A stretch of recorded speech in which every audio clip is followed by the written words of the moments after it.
Another question. The southern one has E-plate, City of Sutherland. So those probably need to go back to them. We are in the process of trying to navigate DMV for all of the titles, and it's been, Okay. you can't get an appointment for titles right now. Anything with the DMV right now is a nightmare. Yes.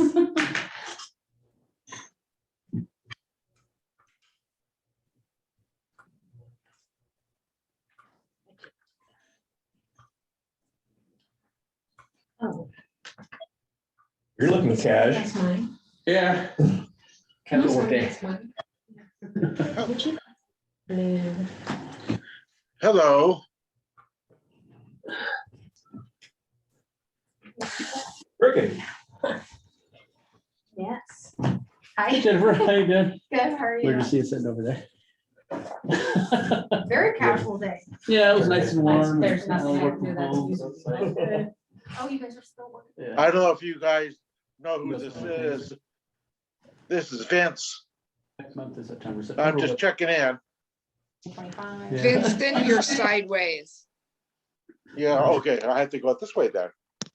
There you That's go. better, much better. You look better. Sounds okay. That sounds good. I'm fighting this computer here. I'm trying to use the computer, but this will work. I can hear better this way anyway.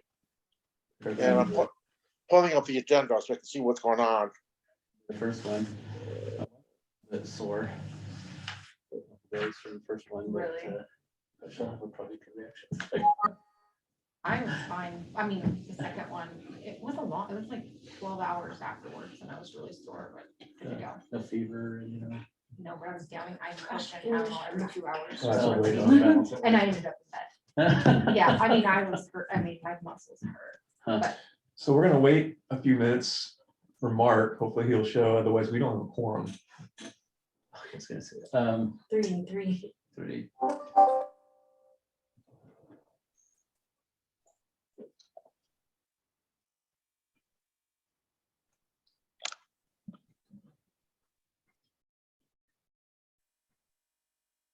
Well, Mark usually shows up a few minutes late. Yeah. It was he coming in? I have not heard He from did doesn't last month, normally, right? he doesn't normally report if he's gonna, Yeah. if he's going to. He just or not. shows up. Yeah.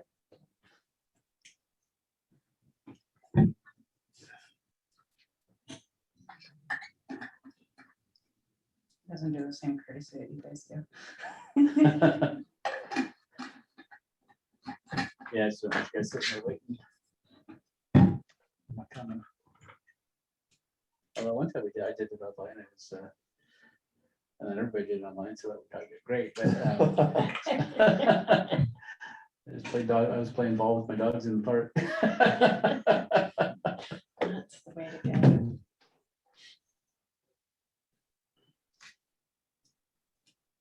Man, it's nice out there today. How many of you guys are all on site at the building?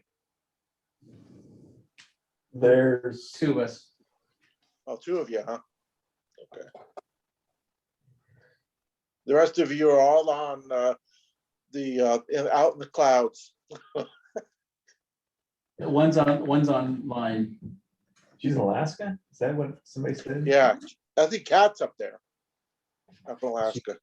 Visiting? I don't know. Kat, are you in Alaska? Yes, I am. I am in Midtown Anchorage. Oh, wow. Vacation or? Well, my son's birthday was the 9th and it was Mother's Day and we only get to see each other every few years. So that's what I'm here for. Got it. Good. You're having Important. fun. What's the weather like in Anchorage? It's gray and a little drizzly this afternoon. Doesn't look like we're going to have any sun. On my last trips that I came in May, it was pretty nice. But this time it's just kind of gray. But 55 degrees. Well, that's not bad. That's not bad.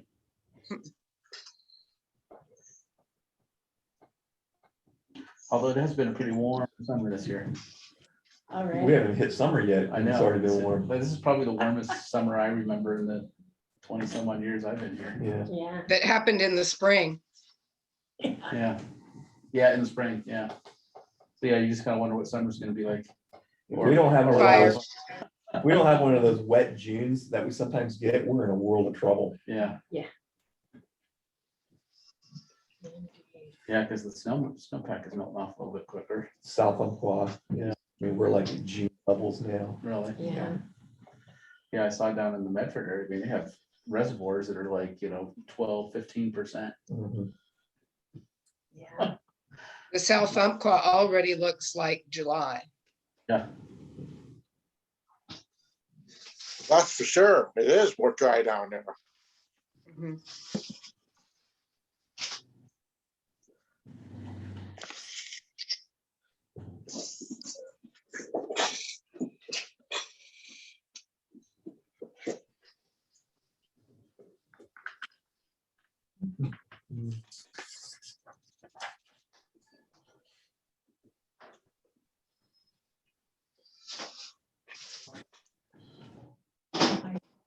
Behind you is good. We did that just for fun.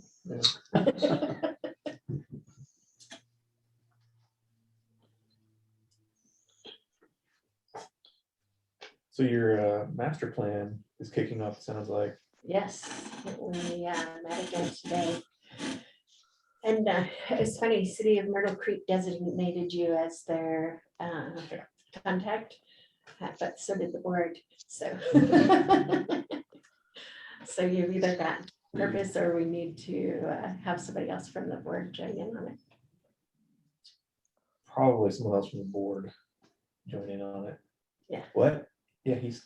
I'm done yet. Yeah, you're already on it too, aren't you? I can see what's going on, but I need to. That's funny. It was our rush contract too. God, it took forever. Yeah, it's been an hour. Or We sent a two year to since contracts at we, the same time, that one and another one that we're doing in Grants Pass area.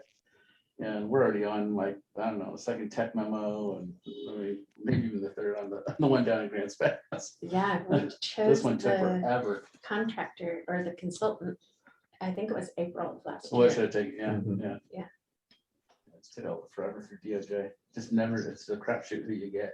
Yeah, We spent a, when was it Grants Pass? I think it was City Grants Pass. We spent a solid year negotiating with TJ not to inventory 88 ramps in the city. It's like not required to be in there, way beyond any effort. High level of detail, sorry, Wow. don't need it, but it was some new attorney and took forever. Just like, we're not doing that. Well, we'll cancel every one of our local contracts first. It was like hundreds.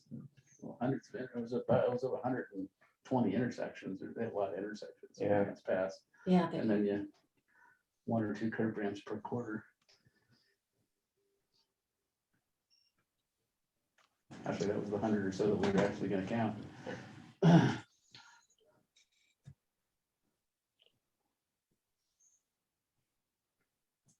Is Sarah calling in? Oh, she's not calling in or anything? Yeah. I could, Maybe we can, I wonder if we can call her and if she'll, or something.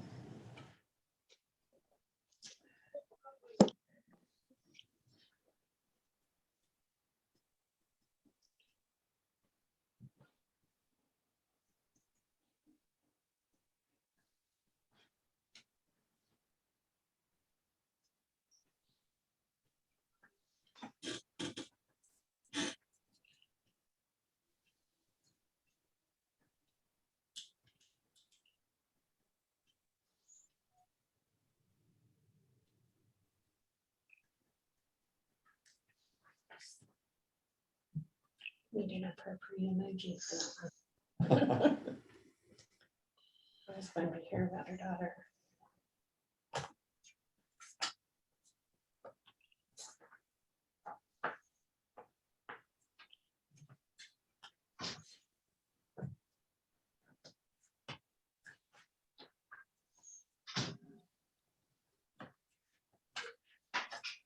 Yes, give me just a minute.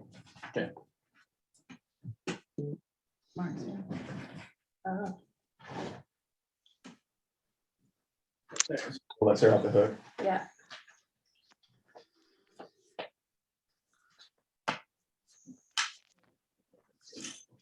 Mark, Hi, Mark.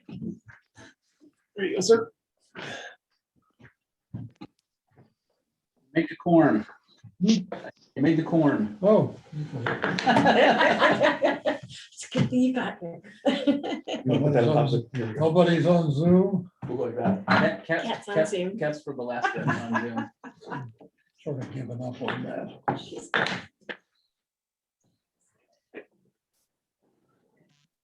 All right.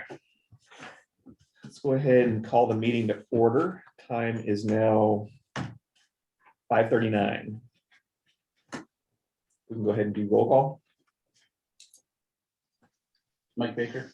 Andrew shot. Lonnie Rainville, Cat Stone,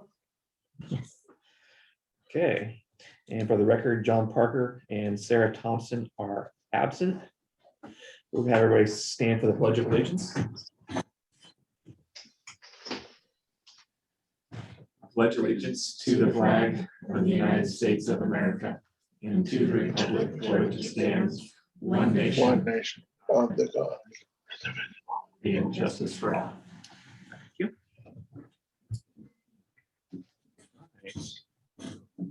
And right along, item number 4, consent agenda. We have the April 19th regular meeting minutes and 4.2 April financial statements.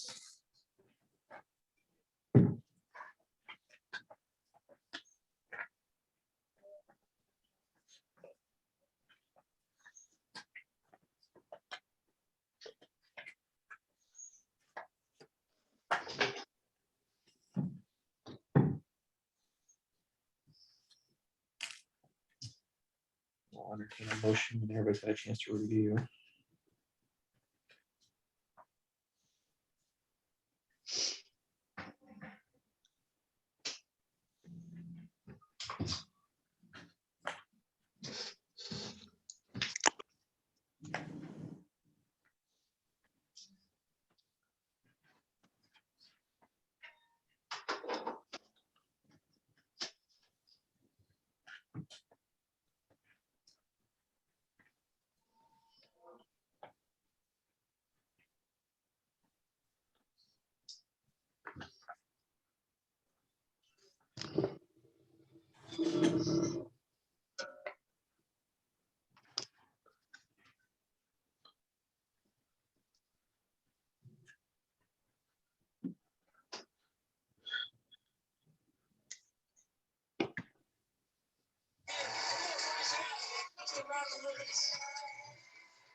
Make a motion to approve.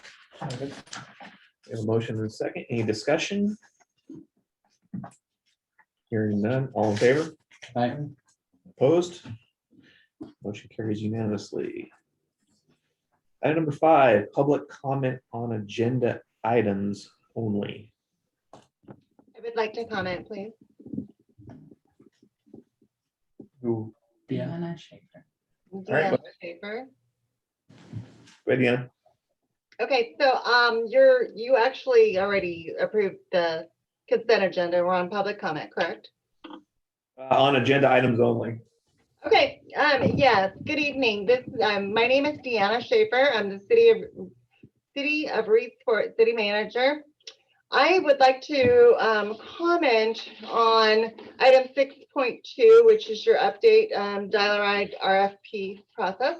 I prepared a few notes for you guys this evening. This RFP was just recently brought to my attention. I want everybody to know that what I'm looking at is pre-pandemic times with our dial-a-ride program. But I want everybody to realize that dial-a-ride is a vital service in our community. We serve Gardner, Winchester Bay, and Reedsport. The county turned over the program to the city in 2007. I was part of that process. I've been with the city for 17 years. Service at that time was in a side wheelchair accessed Aerostar van and had less than 4 rides a day. Over the years, the city of Reedsport has built that program up to 2 full-size vans, providing vital links to Coos, Florence, and Roseburg. The van was at full capacity 6 days a week pre-COVID pandemic. The program was ran by Douglas County with a staff person that managed all the dial-a-rides, UVGN as one unit. Training was supplied, reports were compiled from all units. City duties were volunteer recruitment, driver files, training, maintenance and records on the vehicles, biennial grant applications, and quarterly reports. The new requirements, I believe, will be the end of dial-a-ride programs in satellite cities. The RFP is designed as if each individual unit is a full-time transportation facility. I would estimate this application to take at least 40 hours to complete. I'm very familiar with these type of RFPs. We put them out all the time. We request them, and I know what it takes to fill them out. They are given no template. From what I'm understanding, is the satellite dial-a-rides in the cities are given no templates to follow, samples, any type of help with this application. If you ask a question, you have to put it in to a portal and you might get an answer. This should be at very least provided so each program can fill in blanks, has helped. This is a professional document you're asking each of them to fill out. A mission statement to be created for each individual dial-a-ride. This should be created for the entire program, not each individual satellite office. Our dial-a-rides are volunteers, our drivers are volunteers. At our peak, we had 8 volunteer drivers, 1 for each day of the week and 3 for the trips out of town that overlap. None of these drivers ever held a CDL. They attended defensive driving training that the county supplied. Our vans don't require CDL endorsement. Why are we being required to have them? I have a solution, what I would like to see. I don't know if it can happen. I feel like the transportation district should hire a dial-a-ride coordinator that is versed in the program to create a mission statement, provide the satellite dial-a-rides with the support necessary to comply with the ODOT program requirements, thus removing the requirements that each program submit qualified resumes, drivers obtain CDLs. The transportation district has the money to do this, not the providers that handle the program on a part-time basis in conjunction with full-time jobs. Thank you for listening to me. Great, thank you. Thanks, Dan. Anybody else? Yes, this is Vincent Portolano. I also happen to be the candidate for position 4. I would even like to contribute my experiences as a dial-a-ride, as a volunteer driver. I used to drive for the dial-a-ride up in the Sutherland, and at some point I would even like to contribute my experiences and whatnot. I never had a CDL, and I just wanted to add my observations. At some point, if you're able to during this during this meeting, if not, that comes in item number 10. Yeah, we'll probably have that, unless it's specific to the agenda, we'll probably slide that underneath number 10. Pardon me, I'm sorry. Unless you have a comment specific to an agenda item, if it's just a general comment, then we'll go ahead and put that in number 10, public comments. Well, it's not, well, I mean, it could be related to the request for proposal process that the dial-a-ride program, I also believe it should be a county-wide specific program, meaning we don't need, I don't think we need to have a request for programs, proposals from each different city. I think it should be a county-wide system. And as a volunteer driver, we didn't have any difficulties with having volunteers, because we were paid by the city for mileage to and from home, and that was really or what it was in Sutherland. And it worked out pretty well. I mean, I don't understand why, unless you have up in Washington, the buses that were like 14 seats on up, I believe, those buses needed to have drivers with CDLs, and under that they didn't. Because I used to be a manager of the Boys and Girls Club up in Washington, and we wound up getting awarded a surplus bus through a transit program up in Washington. We were awarded it, and I did not know at that time that I was the only one that had a CDL up in Washington, but they needed drivers with CDLs up in Washington. They decided the Boys and Girls Club decided not to take the vehicle and went instead with the vans itself. I wouldn't want to complicate the system down here. I would also leave the door open for volunteers. And I think that if you do have an issue of getting drivers, that maybe at that time that would be above and beyond concentrating on volunteers. I just go ahead. So I'm assuming you're also commenting on 6.2. Is that what you're referring to? Yeah, right, correct. Okay, well, Is that the RFP process should be not specific to every local jurisdiction in the county. It should be countywide. perfect. Thank you. Jennifer Bragg, North Douglas Federal. That's my comment as well, is the RFP. So this is the second RFP that providers will have filled out. The first RFP took approximately 20 to 25 hours to fill out. This RFP will take approximately 40 to 60 hours to fill out. There's a couple of things that really jump out at me inside the RFP, and one of them being that it's mandatory that our dial-a-ride drivers possess a CDL driver's license. Our vans are 8-passenger vans. They don't require a CDL. Right. It's just not possible for us to move forward with the program if we have to have CDLs for our drivers. I mean, it's just, we don't have anything at our leisure to provide training to get a CDL, to actually go take the CDL. The wage that we had put into our funding process isn't competitive for someone with a CDL. There's a couple other things in the contract. It's a very unbalanced contract. It's and I understand it's geared for the district, but it really just hangs all of the providers out to dry. It's a very, very unbalanced contract. There's another clause in there that says, you know, basically that you guys can shut us down at any moment for any reason at any time. That's not a comforting feeling. You know, of course, if we're doing something wrong and need to be reprimanded, we understand that.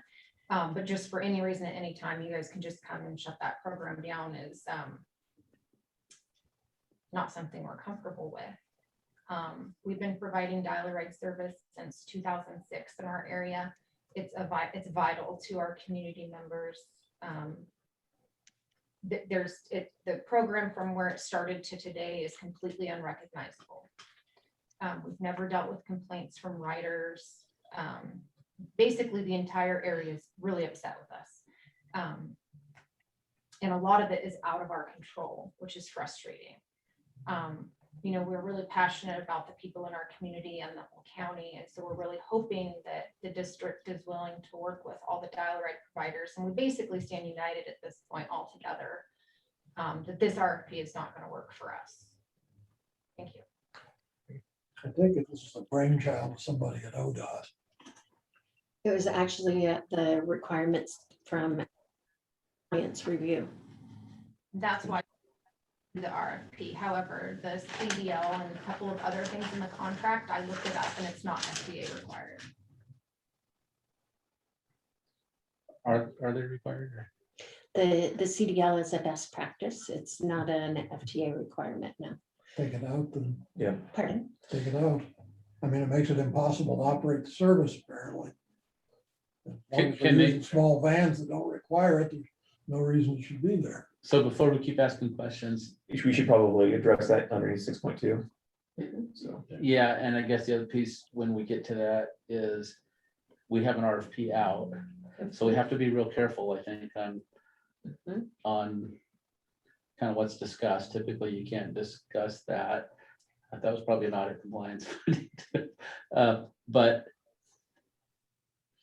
I guess maybe keeping track of some of these questions so that they can be input into the portal. And the That's shut answers down might as be of 5 the, o'clock today. We're not allowed, it's impossible for the providers at this point to ask questions. It's shut down inside the portal. We cannot ask questions. So there was the question period was through the 10th with all responses due by the 12th.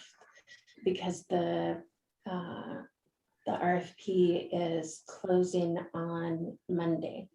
We changed the timeline to make it quicker because most of the work is they've already done the work. It is extremely similar to the work that was already completed on the previous.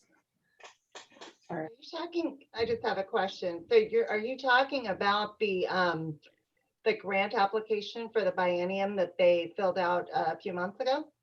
That was awarded? That RFP that they filled out a few months ago.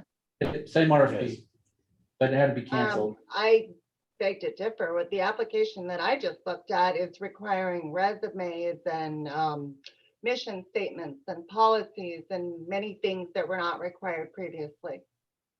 I second that. I third that. I can't speak to it. I'm not allowed. Yeah, It's stuff that will take. You can't compare the two RFPs. Not while it's open. I cannot in public. I can't interact with anyone regarding this except through the portal. It's an open RFP. We have to wait until it closes. Can an RFP, because we have several people, sounds like at the meeting that are kind of questioning the process. Is it possible to have the application out so people can look at it and comment on the application?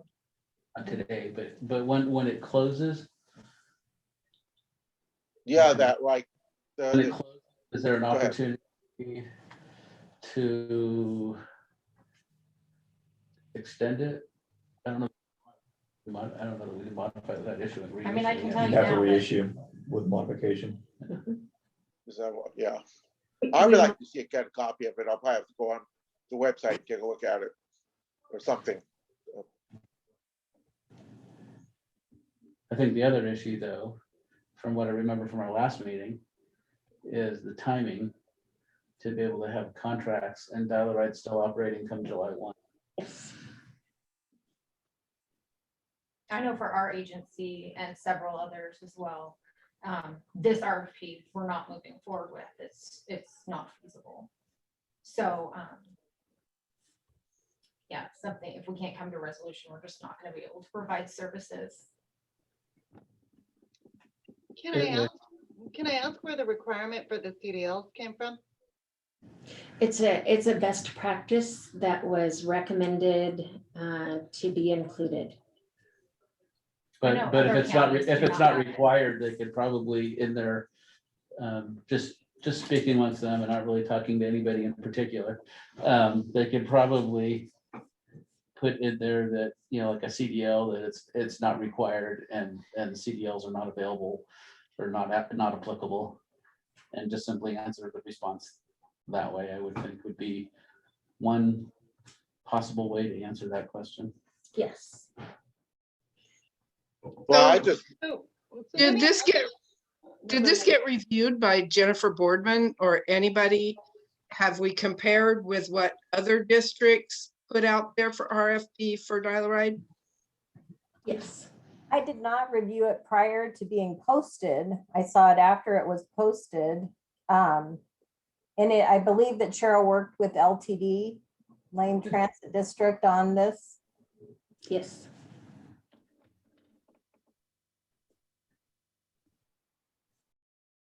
Okay. The Lane Transit District, I believe, is bigger than us, aren't they? I mean, is there somebody more similar that we could compare to? The problem we have right now is the RFP is out and we're kind of hamstrung on that. I just think there are ways Yeah, to respond to some of these questions without necessarily having all the details. Summarizing resumes or some, or things, just providing, I think there's easier, there's ways to Can I respond. ask just one more question? What is Go the ahead. transit district going to do when they don't get requests for proposals for these areas?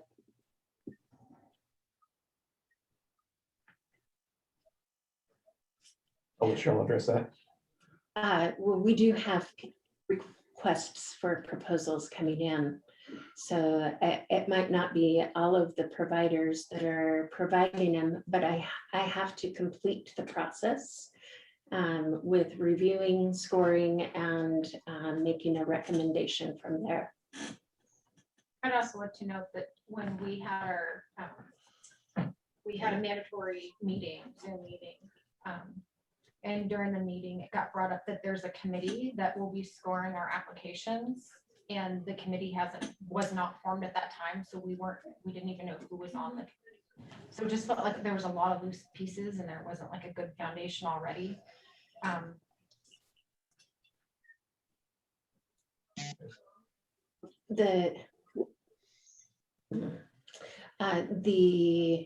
can say from my experience that typically RFPs are scored.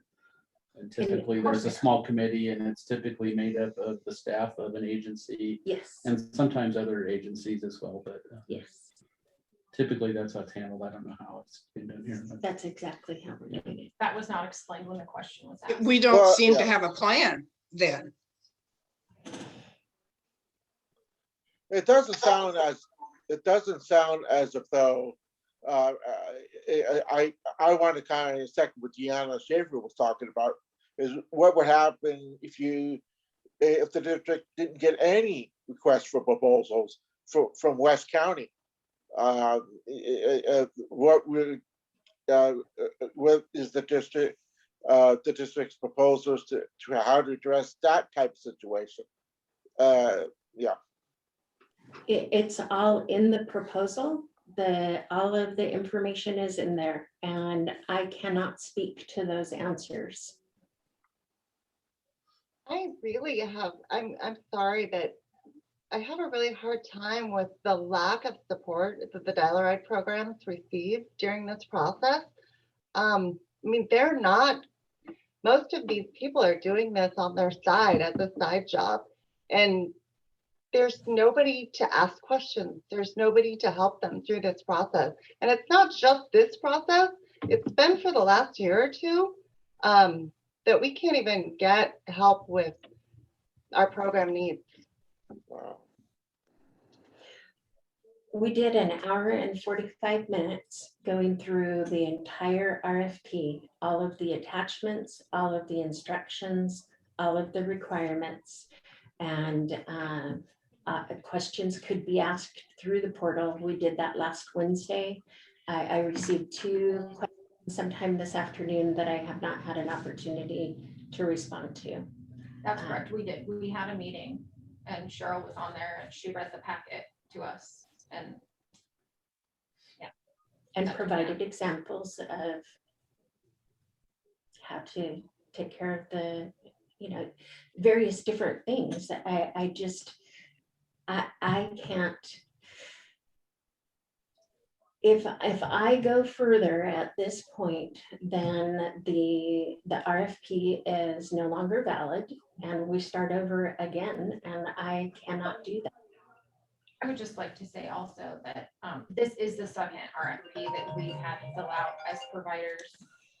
And as harsh as this may sound, it's not our fault that you guys didn't know what you were doing. And we're being punished for it. And I get that there was an audit done or whatever happened and we have to move forward, but here's just another small example of how unsupported we are. This RFP isn't even fillable. You have to handwrite it in, then scan it in. I mean, this is like, we're like bottom of the totem pole for everything, and it's really frustrating and very difficult. And we've stand united before in November of 2019 with absolutely no resolution or change to the program that we requested at that time. And now we're at a pivotal point to where, you know, we cannot move forward like this any longer. You had a chance to kind of capture the conversations. Okay. I would Are there also like to mention that, you know, we're not grant writers.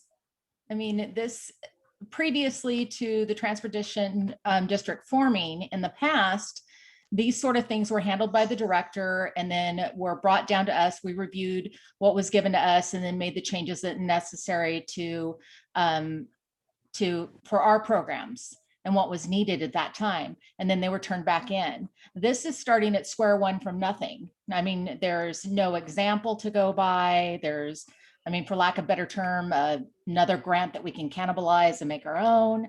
I mean, this is a very difficult process for those of us that don't write grants. And I would say that the people that are, you know, the coordinators that are in charge of Dial-A-Ride at this point, I can't speak for all, but I certainly, this is out of my scope of what I normally do.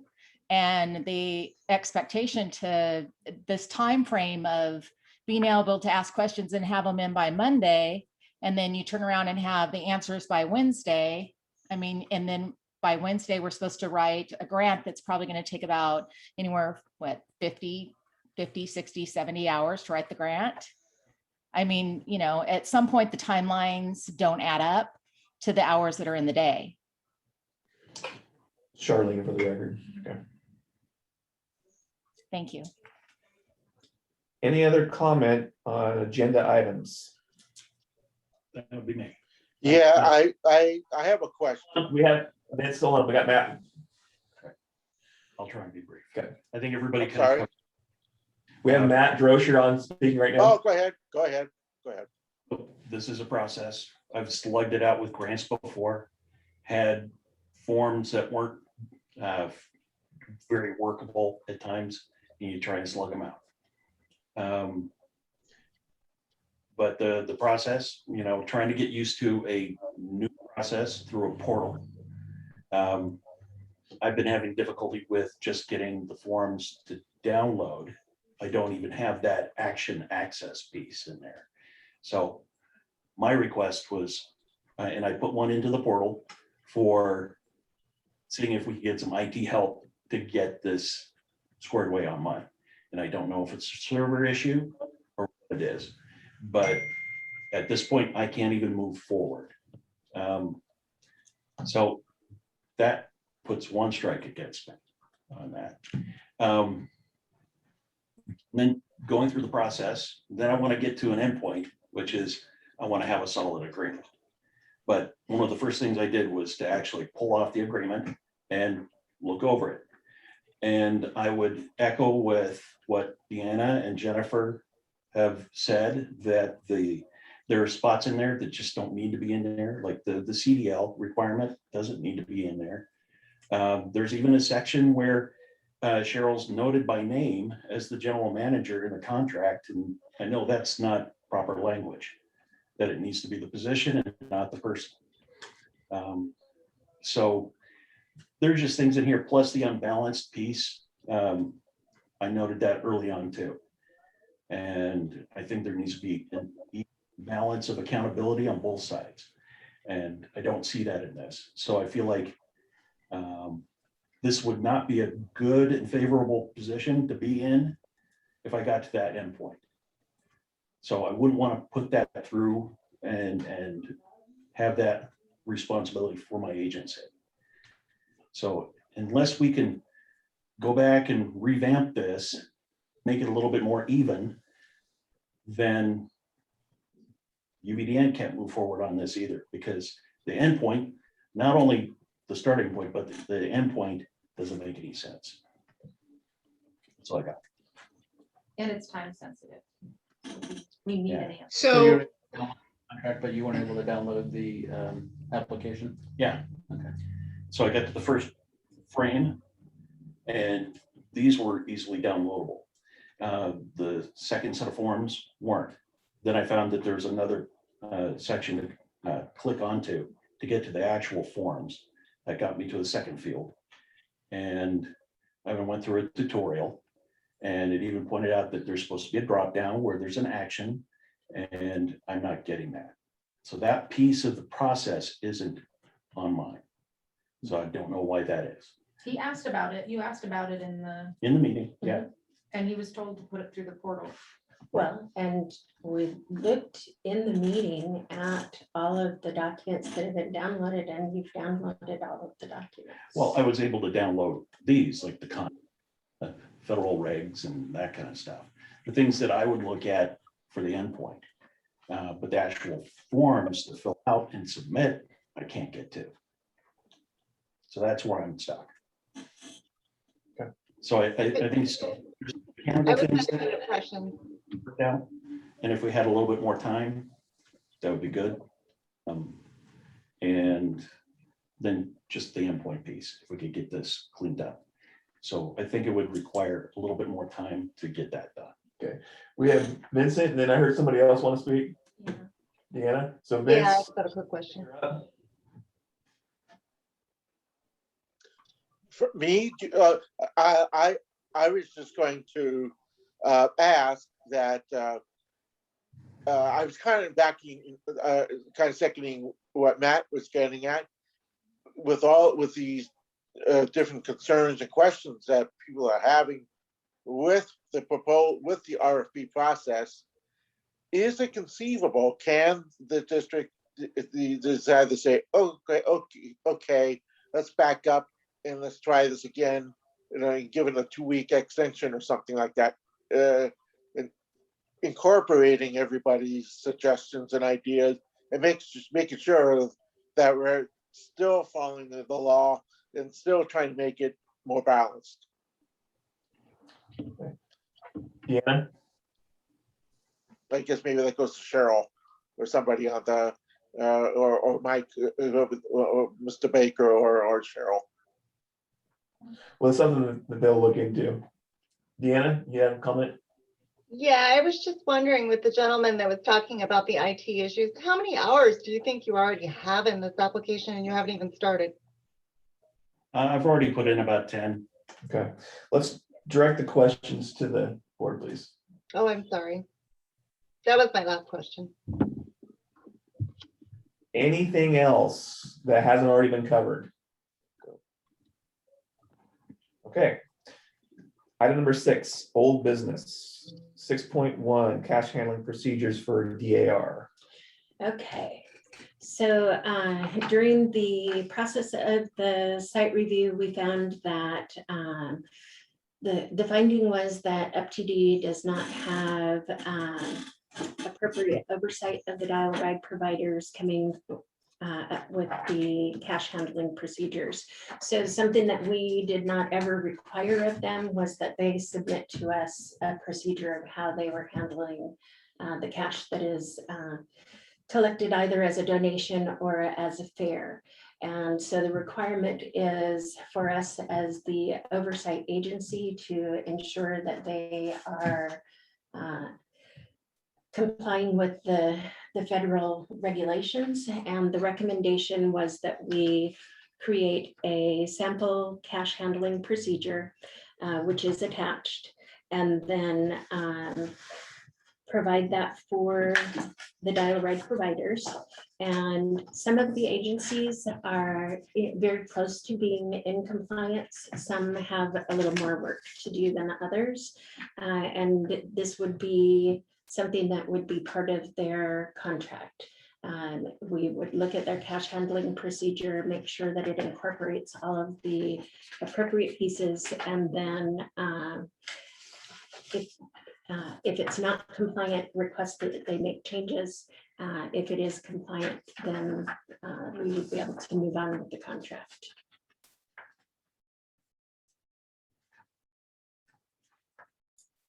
So it's just a sample to review, but it would be something for them to start with if they don't have a compliant process. And they can add or subtract Mhm. accordingly. Yeah.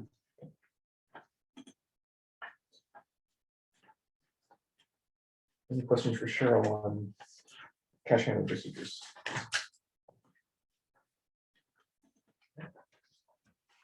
All right, we beat this one up a little bit, but let's go ahead and get into the. You need a RFP motion on process. that at all?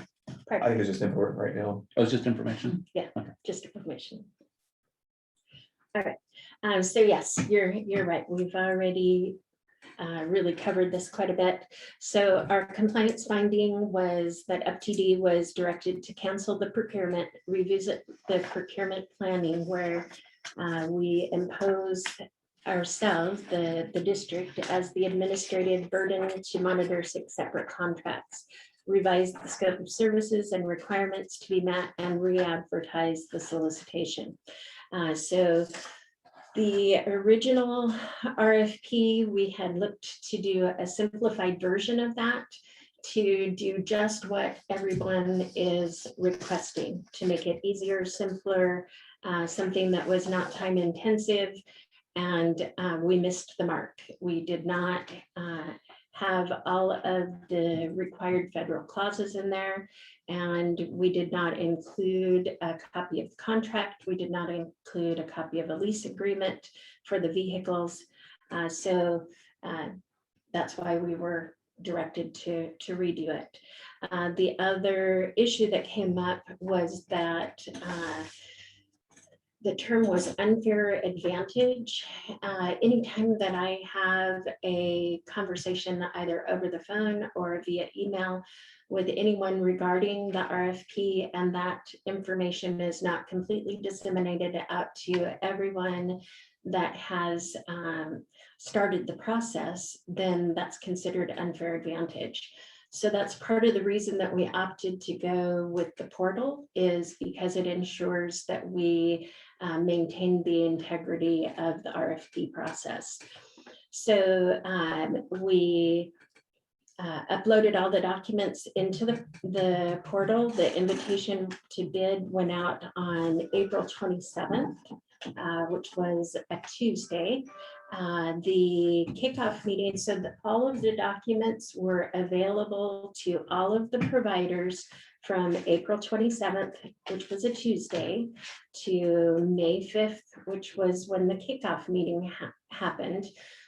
So they could have reviewed, assembled their questions. That's what the request was. Make sure that you review the documents, get together the questions that you have, because this is the only time that I would have to be able to go over those questions with them. We provided the link to the procurement portal. There were providers that downloaded the very first day, and there were others that did not download until the day that we had our kickoff meeting. We did spend an hour and 45 minutes going through the entire process, and it is, I What do they do? realize, pardon? What do they do? They're due on the 17th, Monday, the 17th at 2 p.m.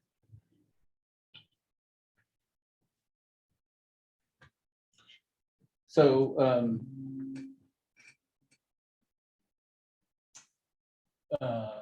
responses to request for proposals, once it's all completed, is typically a public record. Is that correct?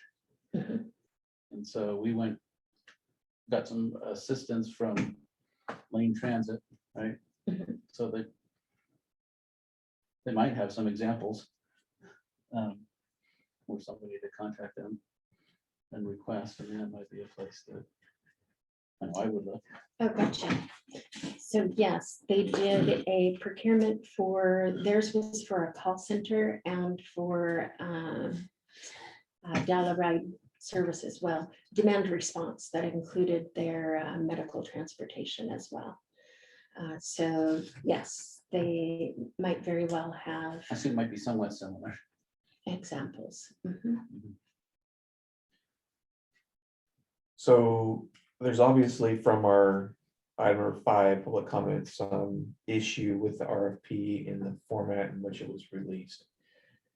What are our options at this point as far as addressing some of those concerns? Do we have any options?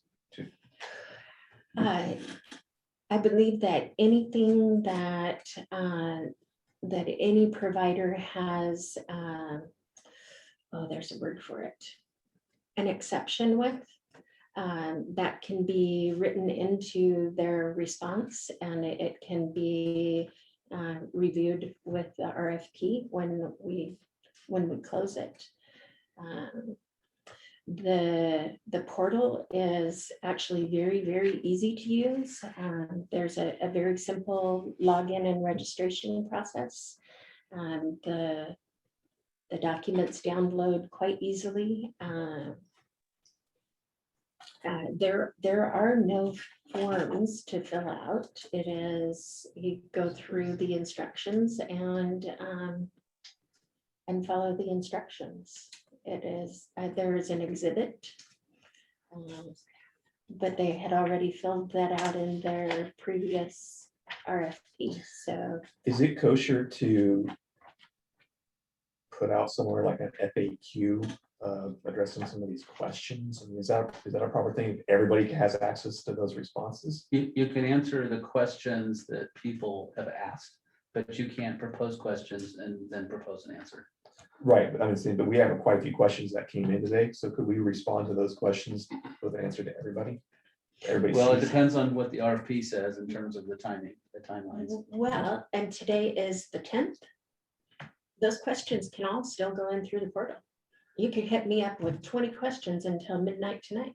Oh, I thought you said I thought I heard. I think the portal was The portal was closed. closed at 5 today. When I went to Oh, okay. check on it, it's locked. You cannot do it. And Okay. there are fillable pieces out. Sorry, I have the whole thing right here. But if we can, then yeah, any question that was asked here. So Cheryl indicated that we have received full responses to the RFP. Was there one or two? I cannot speak to any of that until it closes. Yeah, we can't respond to those types of things until it closes. It's illegal for me to respond to it.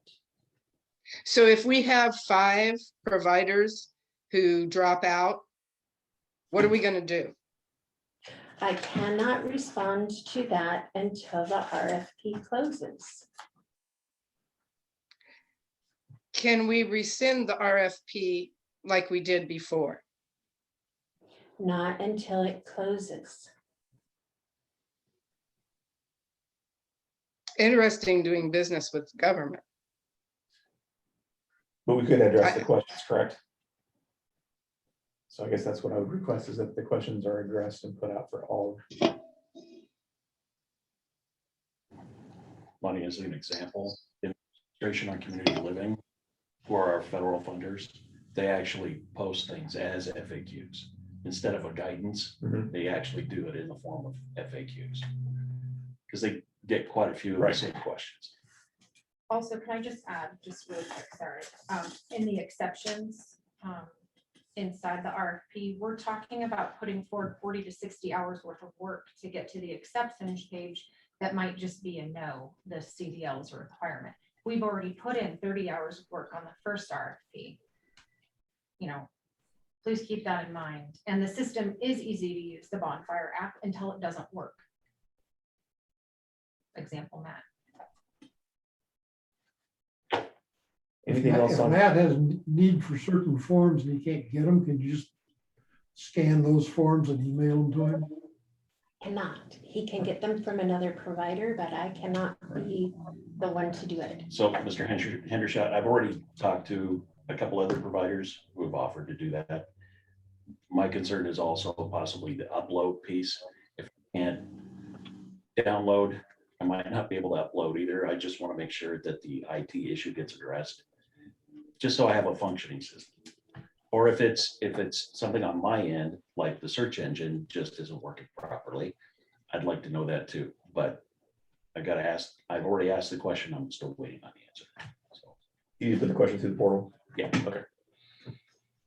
And we were told the reason that we were using the portal for the Q&A section, like what Cheryl said several times, that someone asked a question and everyone sees the question and everyone sees the answer. So we all have the same information at the same time. However, it's not working that way. I only have the question that I asked to be seen. And I know other people have asked questions and it's not for everyone to see. So there might be a little glitch there. So we're not all getting the same information right now. When I went into the portal this morning, there were no new questions. There were 2 questions that had been asked and responded to.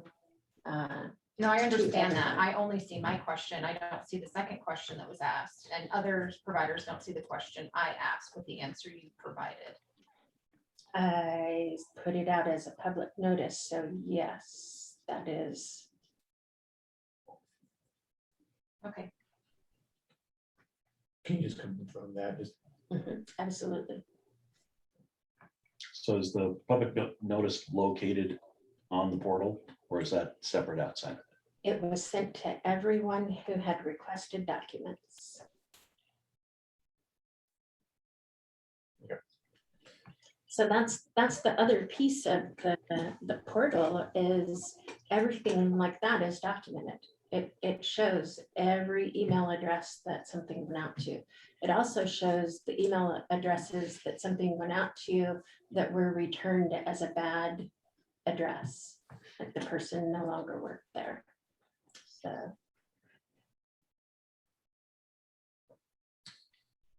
when is the group going to be start reviewing the responses? To the committee? as soon as we close it, so we close it on Monday, the 17th. Mhm. And the intent is to have everything reviewed before the end of next week, because we need to make a recommendation. We need to have a special board meeting and make a recommendation and discuss. Okay. So you're looking to have that reviewed in a board meeting the week of the 24th? Mhm. Yes. Okay. Anything else? Sorry, I have one more question, if you don't mind. I'm wondering, is this RFP requirement something that the transportation district is requiring, or is this something that ODOT is requiring the transportation district to supply? It's actually FTA is requiring it and ODOT is hand in hand with. You have to enforce the requirement.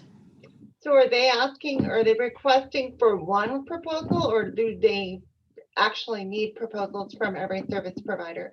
So could the transportation district do one proposal for the dial-a-ride program to the state of Oregon? Not unless we were. I'm sorry, I didn't hear you. The only way we could do that is if the district is the one providing the service. And isn't that really what you're doing though? Aren't we satellite dial-a-rides for the district? Isn't the district a program that's within, dial-a-rides a program within the district? That's the way it's always been handled in the past. I'm confusing why it's getting separated out. There, on your guys' last, sorry, I butted in, but on your guys' last compliance review, when it was with the county, the state was requesting that the dial-a-ride providers each have more intense contracts, and that they really did not go through a procurement process in the past. And so that was something that came up on the last compliance review, which was in 2017. And so we've kind of just let this ride because the district was in the process of forming. And so when they had their new review, which happened just a month ago, the compliance folks said, yeah, this has been a repeat finding and you have to get it taken care of. So that's why it has changed. Because the way that you guys did it a long time ago, it was allowed by FTA, but it is not anymore. We have to have those federal clauses in every single RFP. We have to have the federal clauses in the contracts. You guys didn't ever do a lease agreement with the county or with the district. So that's something that has to be taken care of as well for those vehicles. Because they're actually owned by the county first and then the district, and you guys are the operators of those vehicles. So there were quite a few things that were done in the past that ODOT has kind of let ride because you guys were in the process of forming. But because the district has now been stood up, we have to follow those procedures based on those compliance findings. I mean, just speaking personally, I don't have an issue with the FTA needing certain guidelines to be met. I completely understand that. My big thing is the CDL and the unbalanced of this contract. That's my main issue. I understand that there's requirements that have to go in. Get that noted in the notes. So Thank you. 6.3, update vehicle lease agreement. So the attached vehicle lease agreement, as just stated, this is also a requirement, and it has to be part of our contract with any provider. And this is my first draft, and I sent it to Ramsberry for review. But I only sent that over to him today, so I don't expect a response until sometime later this week. But so this is basically for you to see and review. We'll take action on that next meeting. Yes, and then we'll look at it again next meeting. Are these going to be 2-year agreements or 1 year? Yes, Year? they're 2-year agreements to go along with the biennium. Mhm. So the funding source is 2 years and the contract would be 2 years. So the lease would also be 2 years. With the option to renew 3 times before going through the RFP process again. So, So 8 years. yeah, we could conceivably go 8 years without having to do this again.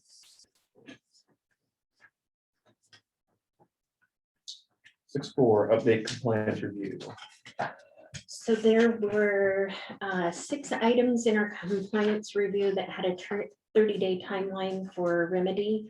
Observation number 2 were the written procedures to monitor, ensure accountability of all the cash and other revenues received by dial-a-ride providers, and to ensure that that's included in the RFP and written into the new service contracts. And a sample of that was provided in 6.1. So we are well along the way in that compliance resolution. So it's complete as much as it can be complete until we have our new contracts go into place. Observation number 3 was the records retention policy and procedures that we adopted at our last meeting. So that is complete. Number 9 was revising the vehicle maintenance program to include all of the system managed vehicles. So we are required now to include all of the dial-a-ride vehicles in our preventive maintenance plan. And so we're just going through that final review process. I have somebody else looking to ensure that there were no typos. So that should be complete by the end of the week. Number 13, the language for no-show policy and suspensions has been revised to meet FTA requirements, and we're in the process of updating the rider guide to get that online with the updated information. Number 17 was the reasonable modification information. We had a procedure in place, but we did not have that on our website and available to the riders unless they were asking a driver. So that has also been completed. Didn't you miss number 14? Did I? Oh, yes, the ADA information regarding visitors. So we've also updated Like that. visitors here or visitors to the website? Oh, no. Visitors for, so if you have paratransit approval in another state or city and you okay. come to visit, Right. yeah, then they have the ability to ride as if they had gone through the process Yeah, here. yeah. Yeah, for 21 days. So. Alrighty. And 6.5, the master plan. So we are in process. Was there any other questions on 6.4 Oh, before we jump to yes. 6.5? Sorry about that. Okay, let's go ahead and 6.5 update master plan. Alrighty, so we got the notice to proceed from ODOT on 4/20, and 4/23, we had a kickoff meeting for our project management team. And they gave us an initial request for documents. Kittleson and Associates have created a portal with a folder to share documents back and forth with our project management team. And we reached out to contacts with most of the smaller cities in our county to encourage participation in the technical advisory committee.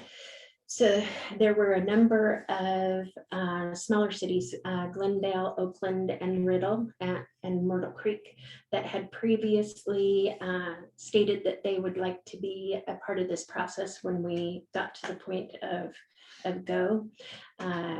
We also sent that information out to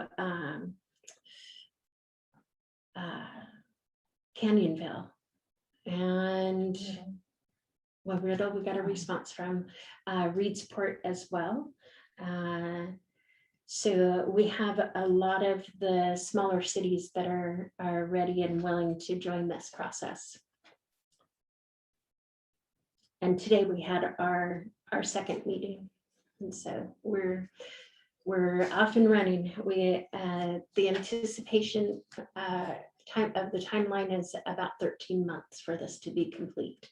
And that will give us 2 complete plans, a short range 3 to 5 year public transportation improvement plan, and then a 10 to 20 year transit master plan. Any questions? 6.5. 6.6 subcommittee update. I'm just gonna defer that to the executive session.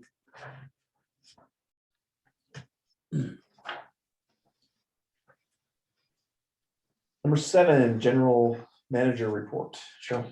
Alrighty, so another compliance, it wasn't exactly a finding, but it was a recommendation, was that my general manager report really be specific to the ridership and items that are specific to the system. So we have been tracking the ridership for the fixed route, the paratransit, and the dial-a-road ride programs, and contrasting them to a year ago. So we've had a lot of coming back from COVID, and April is the first month that it was the last month that we had full service, and it's the first month that we're back with a good comparison there. So our ridership continues to climb.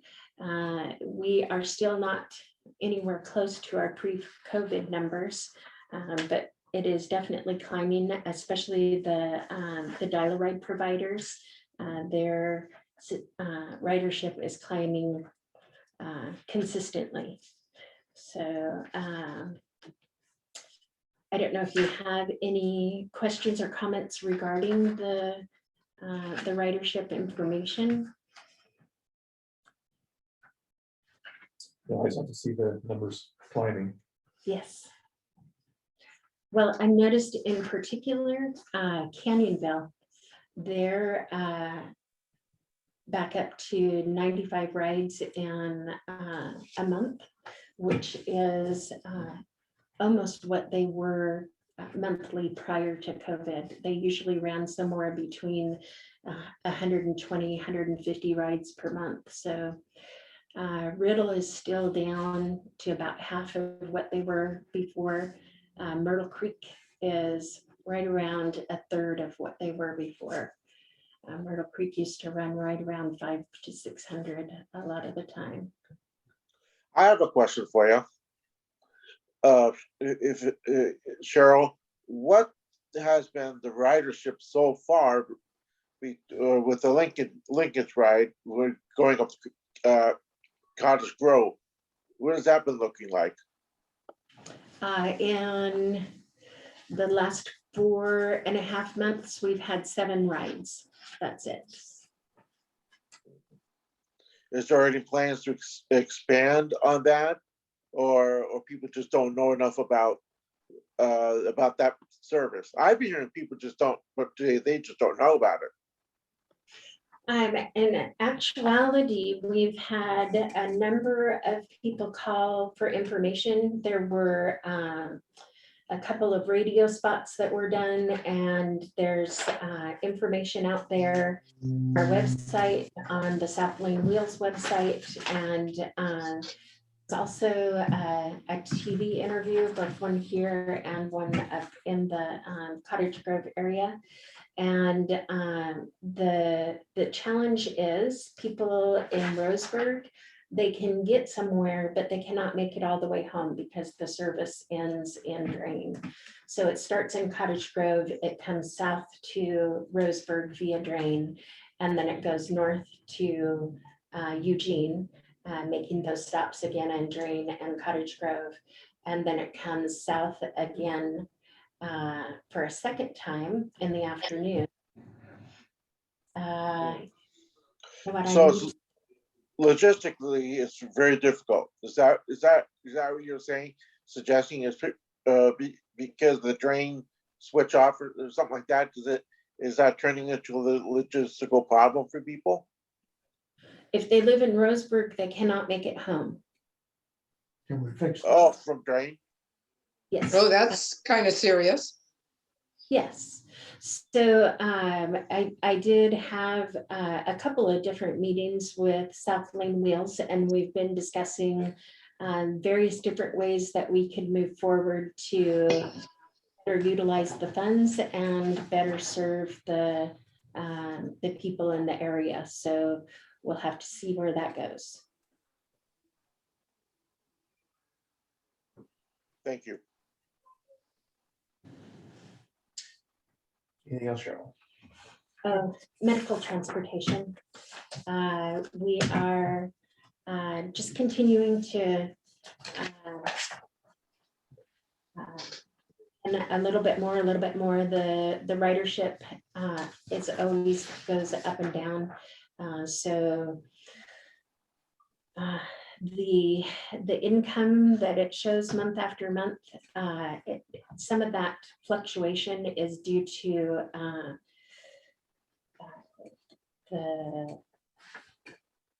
the income is reported one month. I don't have a good answer for that I can explain well. There is a lot of fluctuation in the ridership. The shorter rides are less income, you know. There's just a lot of different factors. Different pieces. Yes, but also part of it is when we receive the check.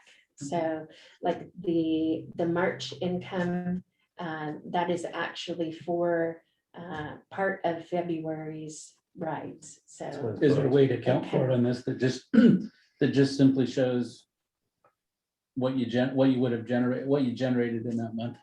In other words, not worrying about when the check comes. So like Yes. Actuals. yes, Yeah, we could do that. yeah, and then just look at that. So we're not, then you kind of have a better idea. Because it bounces right now, so. Yes. So we just kind of went with the combined year-to-date total from January forward there. All right. Item number 8, ODOT update. Jennifer, you're on.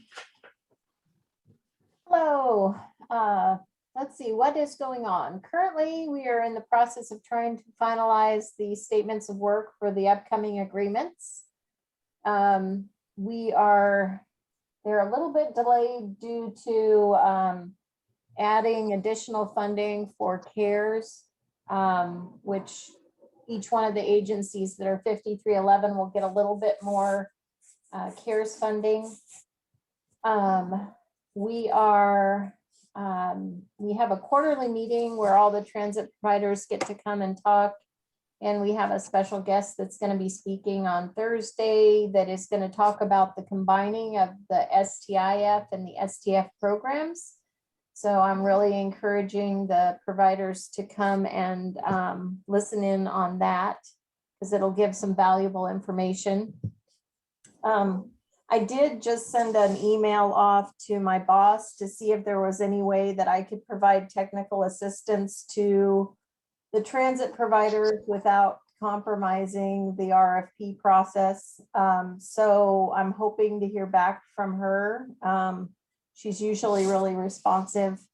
So I will let you know, Cheryl, and maybe you can add that to the RFP portal and let people know if I'm allowed to do that. Because I would like to be able to help if possible. What else? We have a whole bunch of movement going on right now in our department. Our Region 5 RTC is moving from his position that he currently is in, and he's going to be taking over a position that is in Salem, and it's more of a technical type position up in Salem. So we're going to have a rotation backfill into Region 5. We just hired somebody for Region 1 because our RTC in Region 1 moved on to a new job in Region 1 headquarters. And we have a couple other positions that are going to be moving around in Salem. I'm staying here. I'm not going anywhere currently. And let's see. One of the things that we found with the compliance review, I have 4 compliance reviews in my region. And the number one thing that that they're finding, not just in Region 3, but across the state, is the RFP process and the procurement is one of the areas that they're going to be doing some technical assistance in the way of trainings going forward, because that's what we're finding. A lot of people have issues with that. And along those lines, there was one of the findings that is requiring that the board have RFP training, and we have RLS who is actually going to come and do that training for it. Well, they'll probably do it via Zoom, but they're going to be doing that training. And in chatting with Cheryl, as we're looking at the board, since there are several folks that are changing on the board, we thought that probably August would be a good time for that. And I'm going to see if it's a possibility to have them do it during your normal time, but there is that possibility that we'd have to do some kind of a Saturday type of a meeting, and it would be probably virtual, so it would be one that you guys could do from your homes or wherever. But that is a requirement of one of the compliance findings that happened. And yeah, there were a lot of findings, and they did provide a lot of technical assistance. I don't think they ever provide enough as far as the procurement myself, because it is a difficult process. But that's something that I'm hoping that our technical resource center will work on over the coming year, because they're getting additional funding. And Jennifer, yes. One of the findings of the audit was a problem with the APRs, the quarterly APRs. How are we doing on that right now? You guys are behind. We have one that's due on Friday, and it's Q3, and I have not gotten Q2 on the APR. I've gotten the SPR, but I have not gotten the APR. So that's one of the things that I know Cheryl is working on, is trying to get that completed, but I have to have that Q2 before you can do the Q3. So, and Is there a financial impact to us? I'm currently holding $66,000 of your guys' funds, because I can't push it out until the quarter review, because you guys are 2 quarters behind. So I have to hold those funds until those quarterly reports are done. And the other thing that is that this is the end of the biennium. So on anything that is, so the cutoff is June 30th of this year. The next quarterly report is August 14th. And the final day that you can turn anything in on the biennium is August 26th. So you don't have a whole lot of time. You have the 45 days plus about 10 days in order to get it in. And then if you don't get it in, then that money goes back to the state. And it's gone forever. Yeah, yeah. So it's really important after, you know, this, we let people go 2 quarters and then we'll send a letter that says you Is need, there anything the board can do to help Cheryl get that done? you guys need to hire an operations manager and you guys need to hire an accountant who does the reporting. So those are the 2 things that I've been pounding on the door since last year. But hire an operations manager so you can take that off of Cheryl's plate and hire somebody who does the financial piece. Because your guys' accountant doesn't do that like a lot of other, if you had an accountant on staff, let's take RVTD, for instance, she does all of their grant management, she does all of their financial piece, and she does a bunch of the HR stuff. So those are some of the things that unless you guys and you as the board are needing to make sure that Cheryl gets what she needs in order to hire those people, whether it's form a committee to help her or whatever it is, those people need to be hired because you guys are running a system without the adequate oversight. So I just have one more question. Do those require RFPs to fill those positions? no, it's just a matter of doing a recruitment. So you do a recruitment, you put it out there to the world, and there's websites locally, and then there's also a national website, transportation website where you can put those out. And you put out a job, you know, it's just a job, what is it called? I've lost the word. It's long, end of day. Announcement? Do what? LinkedIn or Yeah. or in whatever that is. Those, you know, there's sites all over. You put out the job and then you're going to do, take in the resumes and then do the interviews. So Pretty sure Mike Baker said we couldn't hire anybody from LinkedIn. well, yeah. I don't know. There are others. I know there's like another one. It just turns into a big complicated process every time we want to do something. It's like we're moving in molasses. Yeah. Yeah, it's an HR process. You have to put, you know, for whenever you hire anybody, you don't just take somebody that's off the street. You put out the advertisement in the paper or wherever you're putting it, and then you take in the resumes and, you know, however long you want to do that. I know that when Coos County did their recruitment for their general manager, they put it in some of the trade magazines, and they put it out for 3 weeks, and then they had 5 people that applied, and then they did their interviews and the choice. So those are the special skills are involved.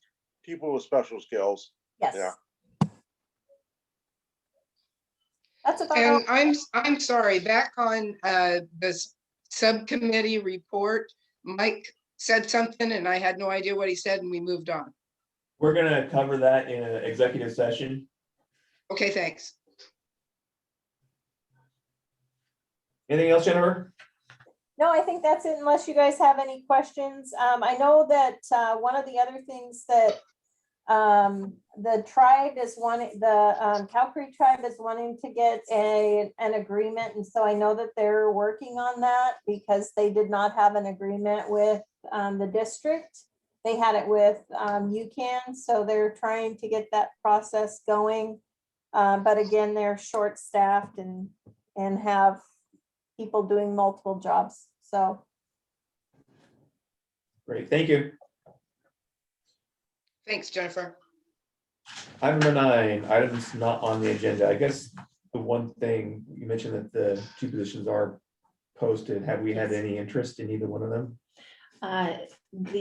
We've had one applicant for the finance manager position, but they want more than the scale offers. What about? Is the- special districts helping us with that? No. That's Because I'm not, pretty sure that they offer that kind of assistance. Where do we have those posted? it's on Indeed, and it was on the OTA website as well. And I have to check to see if it's still there.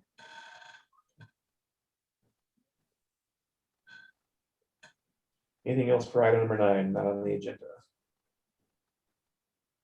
Okay, number 10, public comments. I have something. So just one more thing, just checking on where we are with the vans that are supposed to be coming in for Dial-A-Ride, the replacement vans. I think it was like the non-discretionary 5339. That we applied for, I think, 18 months ago, 2 years ago. Is there any update on that? So we have the grant available to us. And I have not finished the RFQ process for that because I stopped that to do all of the rest of this. So I had started the process and I stopped. So Okay.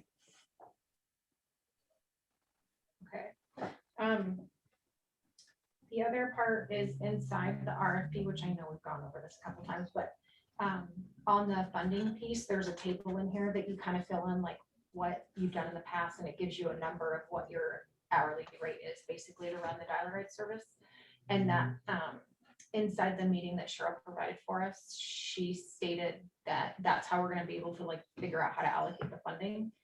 The only problem is I'm RFPing for Sutherland service as well again. I can't include that in the RFP.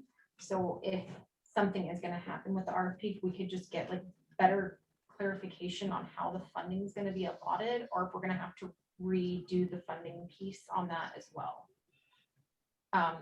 I wasn't granted all of the services that I wanted to provide in Sutherland because one of it was duplicated services. So because of that, I'm actually able to expand hours and days of operations.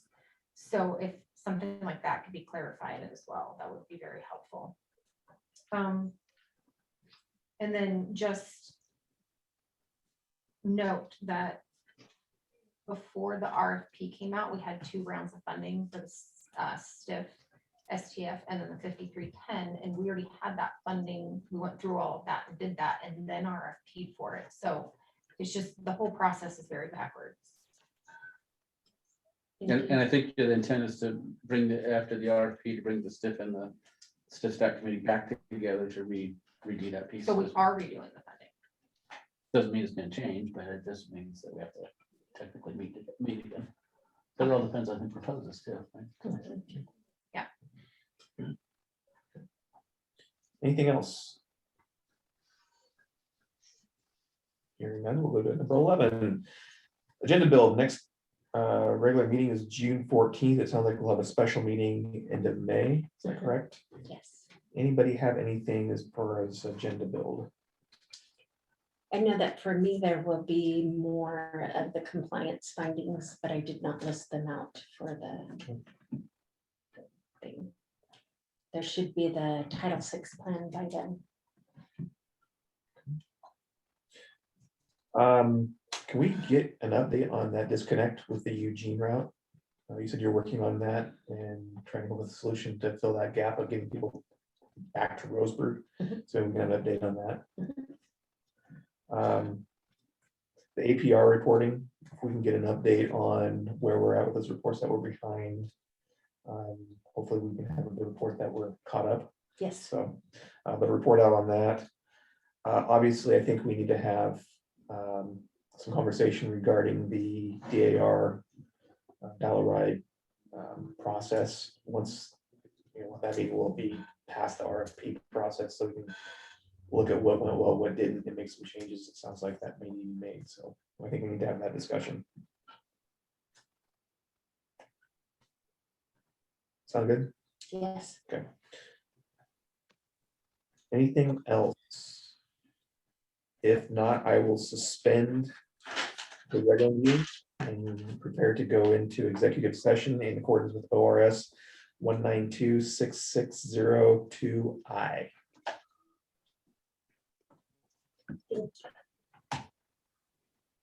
Well, it was good to see you guys, and we'll see you guys, we'll see you all next time, and have a good executive session. Great, thank you. All right.